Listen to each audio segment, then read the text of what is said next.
Hi everyone, this is Melissa from Harvest Baptist Church's 2018's Zambia mission team. We're going to be going in July through August 5th, I think. So one of the things that we do when we go is we always take hygiene kits, and coming up we have feminine hygiene kit making day, sewing day at Harvest Baptist Church, and that's going to be from 10:30 to 2. If you're not already signed up, please come and join us that day. Mark it on your calendars. Now here's the thing. Tonight I'm going to tell you why we make those kits, what they are exactly, and why they are so valuable in Zambia. If you are uncomfortable talking about or thinking about periods, women's stuff, kids and puberty, this is not your conversation. So you've got 3 seconds before I go there. 3, 2, 1. Okay, so here's the thing. Girls in Zambia, what I found out on my previous 2 mission trips is that girls in Zambia do not have access to sanitary napkins. Just try and wrap your mind around that. They don't have them available.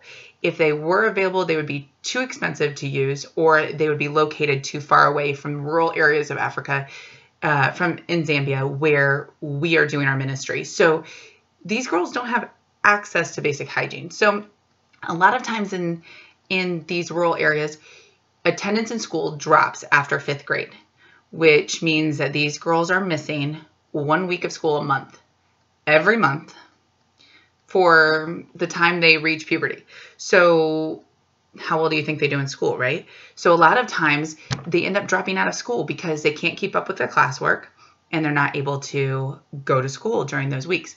Mainly because instead of using sanitary napkins or any sort of feminine hygiene product, they are using rags. They're using pieces of shatanga cloth. They're using, I think I read one place they're using like bamboo leaves or something. Like they're using things that are not appropriate. They're not absorbent. So the girls go to school and they're afraid they're going to leak through their clothes. Do you think that that's a good learning experience? Because I don't.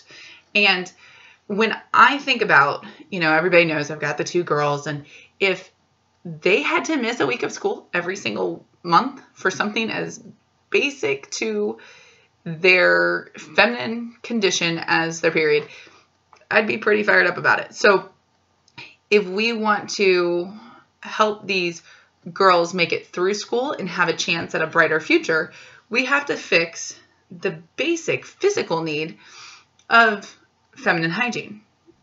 So this is becoming a bigger and bigger priority as people want to encourage these girls to stay in school, as they want to teach them how to take care of their bodies, as they want to do these things. They have to first address the fact that they need hygiene. So what was brought to my attention by Dr. Margie Heyer in Zambia was that she said that they distribute these to women who've had babies and also to the young adolescent girls. Every time they get a kit, they are going to be taught about God's plan for their life, God's plan for them as a woman, God's plan for sexual integrity, for even giving them some information about the fact that, it is physically recommended to wait until they were 18 to get married, or that they have the right to say no to sex to somebody. These are important concepts that they are teaching using a gift of hygiene kits. So here's some of what's in them. So hopefully this will alleviate some, ambiguity about what we do when we make these. So what these girls get when we send these over to Africa are these little kits. We give them a little bag, very cute little bag here. And in that bag has all kinds of little goodies. So one of these things, we have these various little pads, and they actually fold up because this is all the creation of Heidi Gore, by the way. She's amazing. But they fold into these little bitty pads right here that can then be unsnapped and resnapped around underwear in a way that it fits right in. There's smaller ones for light days or young girls, and then there's larger ones for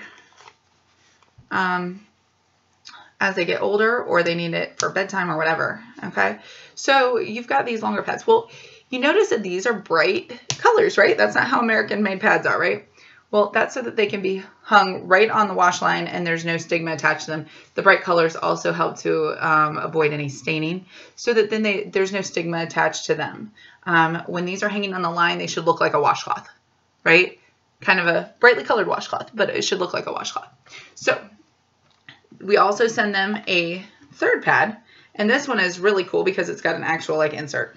So if a girl had one in there, theoretically, it's for a very heavy day to make sure that there's absolutely no way these can leak. All of these have an absorbent liner so that there's no way that these girls should experience leaking while they are in class. That is ultimately their goal, our goal. So then we also have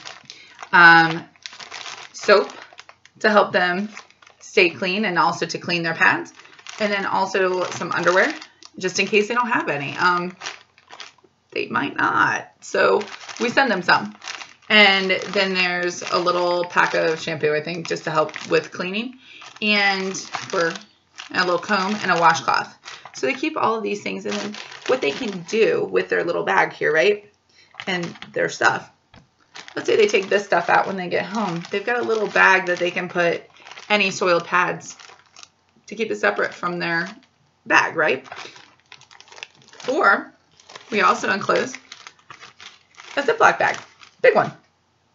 That's like, we jokingly call this their washing machine, but it's a very realistic fact that if they put a little bit of soap and their pad and in here, they could then clean their pad, clean their stains in a safe and hygienic way, in a way that it wasn't out in public either.